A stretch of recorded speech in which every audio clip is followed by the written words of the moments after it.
Good afternoon, everybody. I apologize for my tardiness. We had some technical difficulties, as you could see, but I think we are ready to rock, so let's get to it. I'll begin this week with some scheduling announcements for President Trump's very busy week ahead.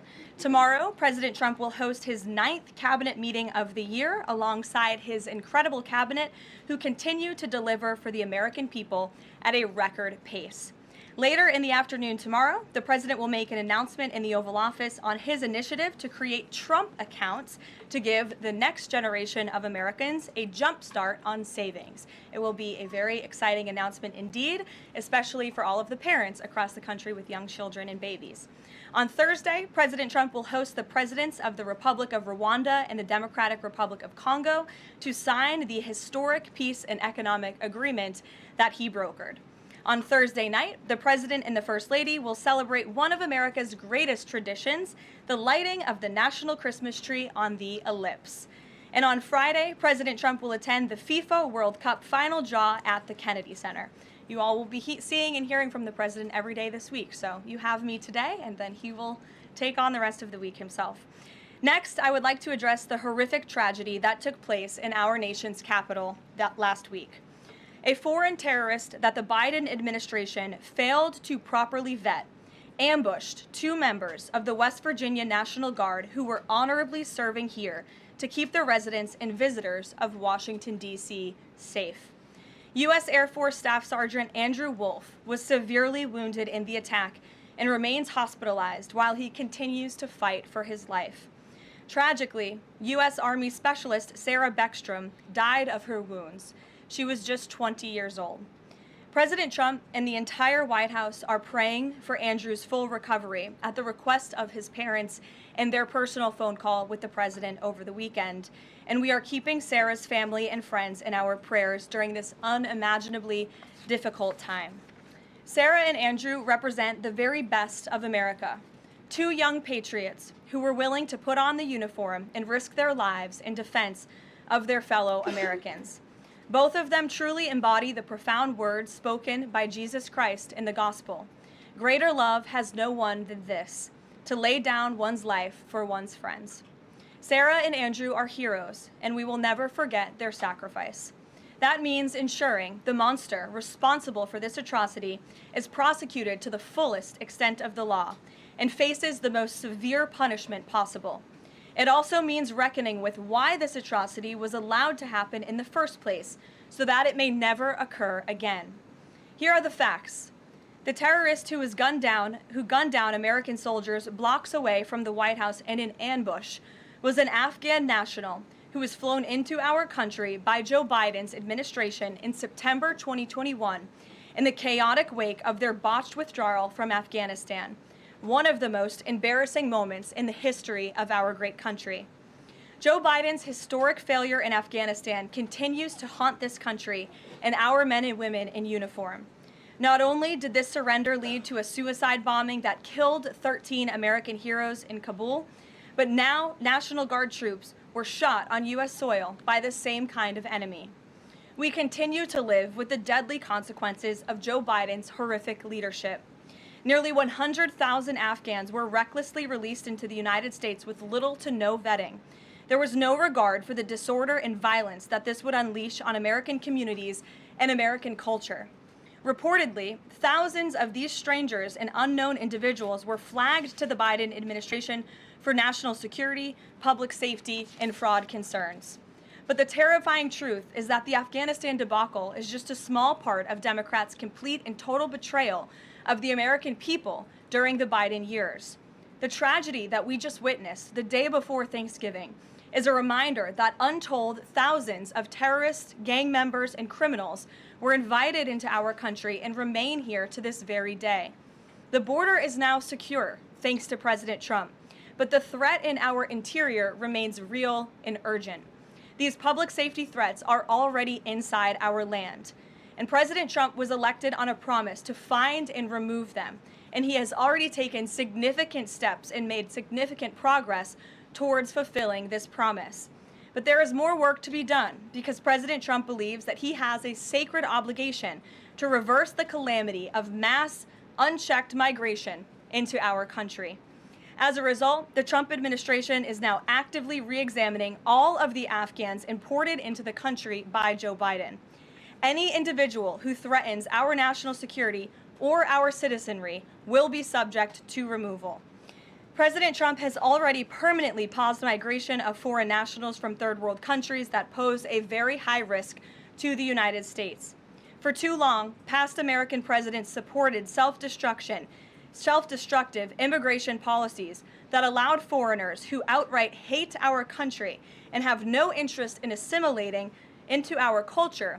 They've allowed these individuals to flood peaceful American communities. This disastrous approach has drained our welfare program, driven up the cost of housing, suppressed wages, and jeopardized the safety of law-abiding American citizens. In fact, according to a new bombshell report from the New York Times, Somalian migrants in Minnesota have defrauded nearly $1 billion in taxpayer-funded benefits under Democrat Governor Walz's leadership. President Trump is putting an end to this dangerous America Last approach. His position is rooted in common sense. In the wake of last week's atrocity, it is more important than ever to finish carrying out the president's mass deportation operation. America cannot allow millions upon millions of unvetted illegal aliens to be rewarded with amnesty after they broke our nation's laws to come here. They must go back to their home countries. It is also essential to immediately address the massive fraud and corruption that has been going on for decades in other aspects of our immigration system, most notably when it comes to asylum claims. Millions of people who have come here under false pretenses are told blatant lies now enjoy temporary legal status. President Trump is ending this scam as well, and I would point out that the Democrats have tried to block this administration from doing so at every turn with lawsuit after lawsuit. The hard truth is that even when it comes to our legal immigration system, past presidents have failed to ensure that all prospective citizens love America, will add value and contribute to our communities, and will assimilate into our culture.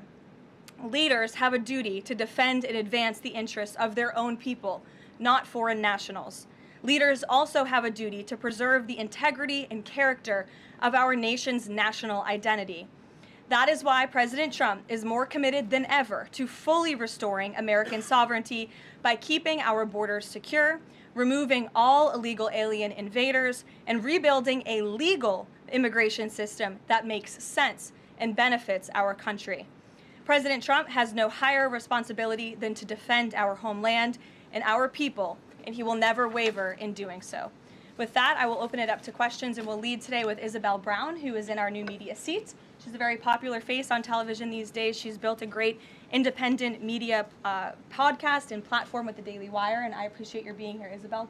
Thank you for being Karoline, here. appreciate it and appreciate the briefing. Many Americans, in light of these recent events that you just mentioned, are starting to say that we are being invaded as a country, culturally and logistically, when it comes to immigration. And we know that immigration without assimilation is indeed invasion. So given the recent remarks from Vice President Vance on a college campus about dramatically reducing legal immigration to address some of this crisis, and President Trump's Truth Social post last week about individuals who may be non-compatible with Western civilization, are there any conversations happening or plans being made behind the scenes for the administration to implement at least a temporary immigration moratorium, for example, in light of what the American people might be calling for? So, Isabel, it's a great question. I think I spoke a little bit to the heart of your question in my opener there. I would add that the Trump administration has done more to limit migration, both illegal and legal, than any administration in history. And I'll just walk you through some of the actions that we have taken thus far. Number one, the Trump administration issued a travel ban for 19 countries, including Afghanistan, special immigrant visas, which is a legal pathway to get here, which we know many Afghans have utilized to come into the country, have now been paused since the tragic shooting last week. Refugee admissions were suspended for Afghans from this administration on day one, and refugee admissions into the country right now are essentially at zero, with the exception of Afrikaners fleeing persecution in South Africa. The State Department has also heightened their scrutiny and vetting of all visas and have revoked visas, as you know, for those who do not align with our country's national interests. The Secretary of State has the right to do that, and we've taken unprecedented action to do just that. We are also now pausing all asylum adjudications for additional vetting as well. And so additional actions I don't have to read out for you today, but I would just remark that the President has made tremendous progress on this front, and it's why it's so crucial that we not only secure the borders, which the President did in record time. We have 0 illegal aliens entering into the country month after month, but we also are taking a look at those who are already in the interior of our country and removing them if they are here illegally, and also taking a look at these visas. Again, having a visa in the United States is not a right, it is a privilege. And the Secretary of State, if you are deemed contrary to our country's foreign national interests, has the right to revoke that privilege. Thank you. Gabe. Thank you, Caroline. Excuse me. Regarding Venezuela, the President said yesterday that Secretary Hegseth had denied that second strike, that reported second strike on an alleged drug vote on September 2nd. The Secretary said to the President that didn't happen. But to clarify, I just wanted you to clear this up.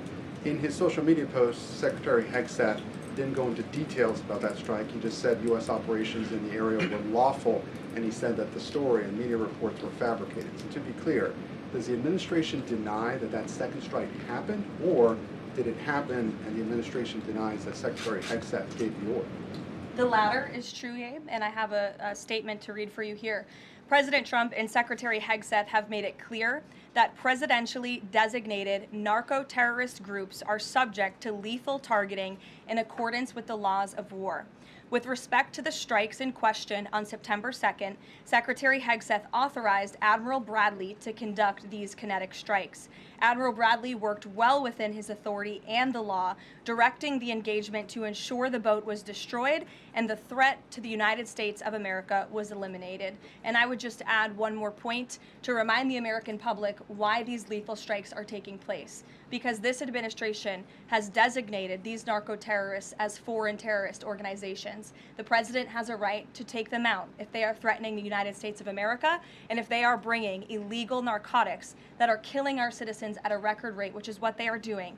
And under the previous administration, there was enough fentanyl trafficked into our country to kill every American man, woman, and child many times over. And so that's why you've seen a drastic difference in this administration's policy with respect to the last, and it's one of the many reasons the American public reelected this president and support this Secretary of War in conducting these strikes. So to be clear, to clarify, Admiral Bradley was the one who gave that order for a second strike. And he was well within his authority to do so. And a separate question, the President several days ago said it was his intention to pardon the former president of Honduras, who was a convicted drug trafficker. And yesterday on Air Force One, the President said that if someone sells drugs in that country, that doesn't mean you arrest the President and put him in jail for the rest of his life. How is that different than what the administration is accusing Venezuela's Nicolas Maduro of? You're cherry picking the President's statement a little bit yesterday, as he also said yesterday the people of Honduras have highlighted to him how the former President Hernandez was set up. This was a clear Biden over prosecution. He was the president of this country. He was in the opposition party. He was opposed to the values of the previous administration, and they charged him because he was president of Honduras. There were some other egregious facts that came out during this trial, and I would encourage you to report on them. His court-appointed lawyer was only given 3 weeks to prepare for trial. He shared that his conviction was lawfare by the leftist party, who, quote, struck a deal with the Biden-Harris administration. Hernandez has highlighted there was virtually no independent evidence presented, and many of his conviction was based on testimony from many admitted criminals who hoped that cooperating would reduce their own penalties. So the President heard the concerns from many people, as he does, and he's, of course, within his constitutional authority to sign clemency for whomever he deems worthy of that. Jackie. Thank you, Caroline. Following up on Gabe's question, you said that the follow-up strike was lawful.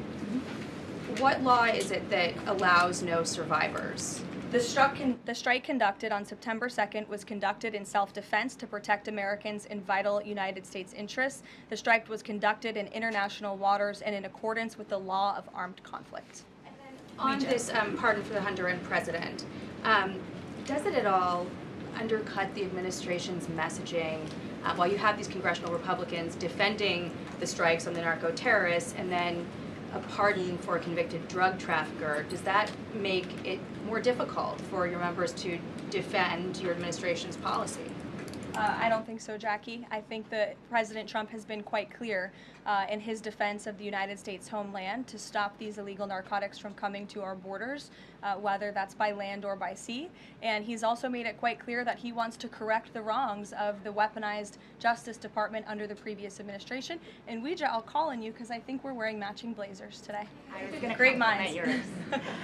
Thank you, Caroline. Sure. So just to be clear, to clarify on Jackie and Gabe, did Admiral Bradley order that second strike because there were still survivors after the initial strike? Again, as I read for you, Admiral Bradley worked well within his authority and the law. He directed the engagement to ensure the boat was destroyed and the threat of narco-terrorists to the United States was completely eliminated. So was the initial order from Secretary Hegseth, everyone be killed, and did that come from President Trump? I saw that quoted in a Washington Post story. I would reject that the Secretary of War ever said that. However, the President has made it quite clear that if narco-terrorists, again, are trafficking illegal drugs towards the United States, he has the authority to kill them. And that's what this administration is doing. And can I Danny? follow up on the MRI? Because President Trump Sure. yesterday said that he would release the results of his MRI. Is that happening right now? It is happening right now. As part of, and this is a summary from the President's physician, and we will release it right now. I think my team has it teed up for all of you. I'll read it for you, and then you'll get it physically as well. As part of President Trump's comprehensive executive physical, advanced imaging was performed because men in his age group benefit from a thorough evaluation of cardiovascular and abdominal health. The purpose of this imaging is preventative, to identify any issues early, confirm overall health, and ensure the President maintains long-term vitality and function. President Trump's cardiovascular imaging was perfectly normal. No evidence of arterial narrowing impairing blood flow or abnormalities in the heart or major vessels. The heart chambers are normal in size, the vessel walls appear smooth and healthy, and there are no signs of inflammation or clotting. Overall, his cardiovascular system shows excellent health. His abdominal imaging is also perfectly normal. All major organs appear very healthy and well perfused. Everything evaluated is functioning within normal limits with no acute or chronic concerns. In summary, this level of detailed assessment is standard for an executive physical at President Trump's age and confirms that he remains in excellent overall health.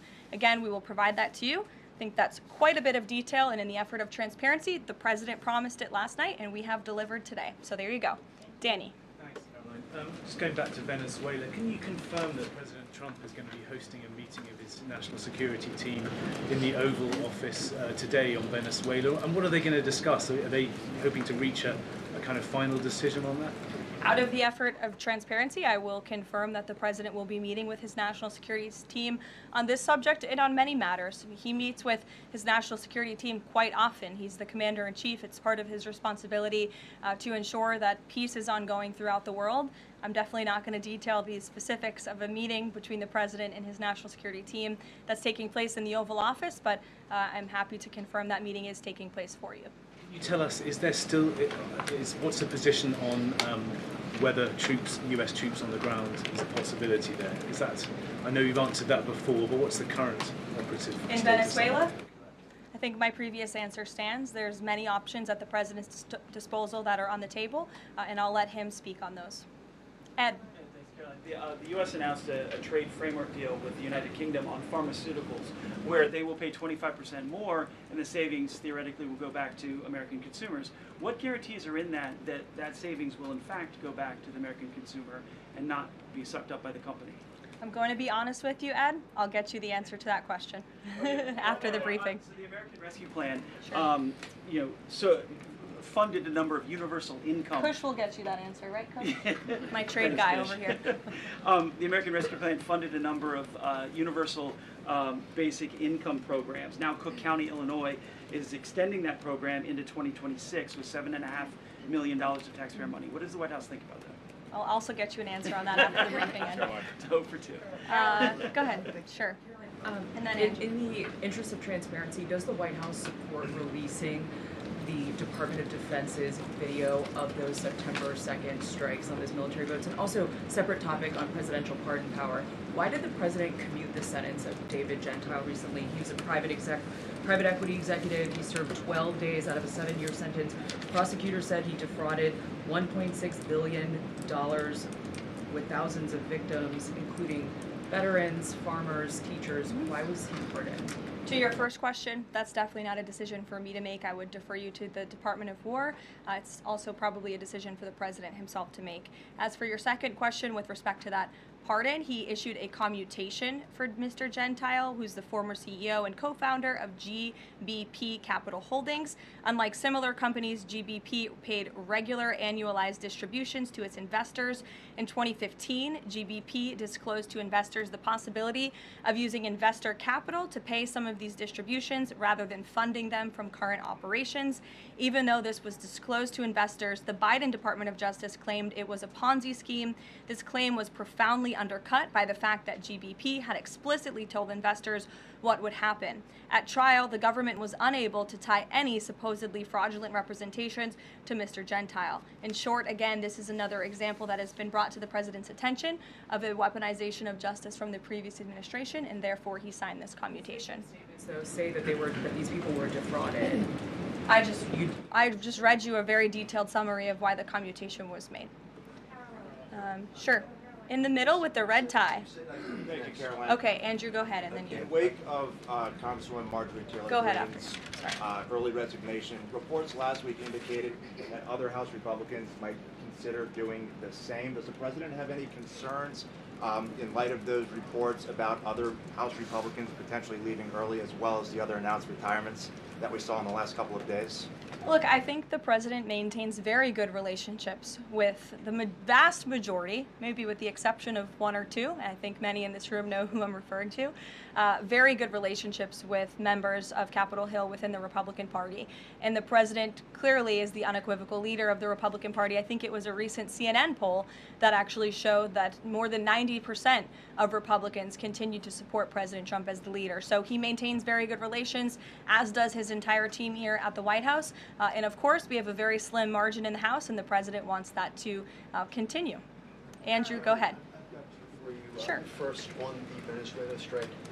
You said that second strike was in full accordance with the law of armed conflict, but the Navy's own manual of law of war says that specifically firing on survivors from a wrecked vessel is an example of a war crime that's forbidden under U.S. law and the law of armed conflict. So how was that second strike in following law of armed conflict, and then second on immigration? Again, Andrew, I would reiterate to you the strike was conducted in international waters and in accordance with the law of armed conflict. And since somebody asked about Congress, and it's sort of related to Venezuela, I also want to add that Secretary Hegseth spoke with members of Congress who may have expressed some concerns over the weekend. And there have also been 13 bipartisan briefings to Congress on the Venezuelan strikes. There have been a number of document reviews for members of Congress to review the classified DOJ Office of Legal Counsel opinion and other related documents. 29 senators and 92 representatives have reviewed those documents, which is about 2/3 of those are Democrat members, and they have been made available to all 100 senators, all 435 members of the House, and to general counsels of the relevant committees on a bipartisan basis for their review.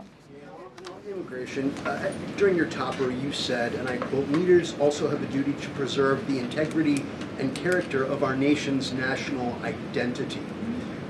Can you explain what you mean by our nation's national identity and integrity and character, and how would refugees, people coming from war-torn places who are seeking a safe haven in America, like many of our forebears in this room, not add to our nation's integrity and character of our national identity? I'll tell you what does not add to our nation's character and integrity, is refugees who come here under the alleged plight of asylum and fleeing persecution, and then come to the United States to abuse our system and rip off American taxpayers. And as I pointed out, the New York Times, to their credit, it was about 6 months too late, but they did write about how Somali immigrants in Minnesota have been ripping off American taxpayers. In fact, 86 people have been charged in a rampant and widespread fraud scheme spanning multiple programs in Minnesota. Of those 86, 78 of those people are Somali, 91% of them charged. So far, 59 of those people have been convicted for their roles in fraud plots that have stolen $1 billion from taxpayers. In one scheme, and this is egregious, a nonprofit and its affiliates with these Somali migrants claimed to have fed tens of thousands of American children during the pandemic. They were reimbursed for those meals by taxpayers. However, federal prosecutors found that almost all of those meals were never even delivered to hungry children. In fact, those organizations' leaders spent the money on houses, luxury cars, and real estate in Turkey and Kenya. Another scheme involved hundreds of organizations who were reimbursed for services that were supposed to help people at risk of homelessness. Once again, those services were never provided. All of this has happened under Democrat leadership in a Democrat-run state, where these refugees, these migrants are coming to the United States. They are abusing our system. They are draining our resources that should be going to law-abiding, taxpayer-funded, tax-paying Americans. And this president is not going to put up with it anymore. Rachel. Thank you, Caroline. Just to follow back up on the Washington Post reporting, so much of the concern from Democrats and Republicans is focused on the survivors. Why won't the administration either confirm or deny or reveal whether or not there were survivors after that initial first strike?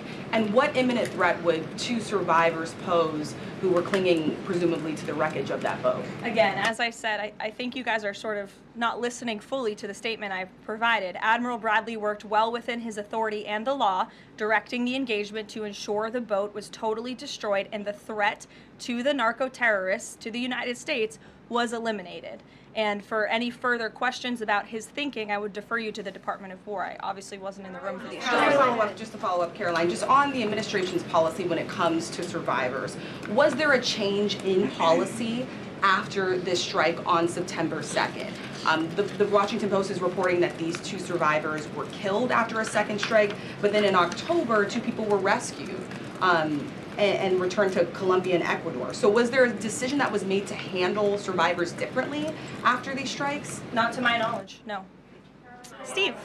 The president confirmed that he spoke to the Venezuelan leader. Are you trying to negotiate his departure? Is there an asylum deal under work? President, as you know, last night on Air Force One, he said, I don't want to comment on that, but I did speak to him in the effort of transparency. So there you go. You got your confirmation. I'll let him speak further if he wishes to on the details of that conversation that took place. Steve Witkoff is headed to Moscow. How close are you to some sort of Ukraine agreement? I think the administration feels very optimistic. Obviously, you've seen, Steve, that the president's entire team, including Special Envoy Witkoff and Secretary Rubio and the Vice President and the President himself, Secretary Hegseth as well, have been working so hard on this effort, and they all really want to see this war come to an end. And so just yesterday, Sunday, I believe that was yesterday, they had very good talks with the Ukrainians in Florida, and now, of course, Special Envoy Witkoff is on his way to Russia. This is sort of the shuttle diplomacy that you've seen from this administration play out, where we speak equally with both sides. We've put points on paper. Those points have been very much refined, but as for the details, I will let the negotiators negotiate, but we do feel quite good, and we're hopeful that this war can finally come to an end. Stephen. Thank you, Caroline. I've got a question about Ukraine and then a clarification about immigration changes that are happening. On Ukraine, President Trump very briefly yesterday said that corruption issues there were not helpful to the peace process following the resignation on Friday of President Zelensky's top aide, Andriy Yermak. We were told from your podium in the prior administration that, quote, there is no indication that there's been any kind of widespread corruption involving U.S. resources in Ukraine. What is the Trump administration's view of corruption issues in the wake of Yermak's resignation, and how is that impacting peace talks? Well, look, I think the president has made it quite clear, as he said last night, corruption is never helpful.